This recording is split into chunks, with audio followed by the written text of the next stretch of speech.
আসসালামু আলাইকুম ওয়া রাহমাতুল্লাহি ওয়া বারাকাত। পণ্যের সঙ্গে পুরস্কারের লটারি এটা প্রচলন এবং লেনদেন বৈধ আছে কিনা আমরা ঈদে আসলে দেখতে পাই। একটি মার্কেটের পক্ষ থেকে ঘোষণা করা হয় যে কেউ যদি আমাদের মার্কেট থেকে পণ্য কিনে তাহলে সাথে সে এই পুরস্কারটাও পেয়ে যাবে।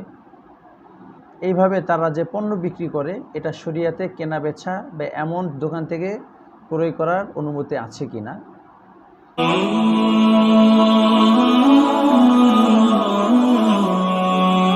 এর উত্তর হলো, যদি এই পুরস্কার দেওয়ার কারণে পণ্যের স্বাভাবিক গুণগত মান কমানো না হয়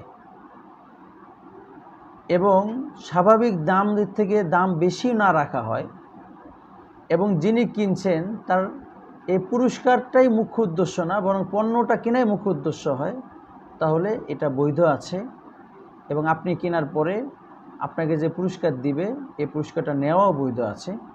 তবে যদি আপনার পণ্য উদ্দেশ্য না হয়, শুধু পুরস্কারের উদ্দেশ্য হয়, তখন আপনার জন্য এটা হয় কেনা বেচা, আপনার জন্য এটা এমন কাজ করা মাকরুহ হবে, অপছন্দনীয় হবে।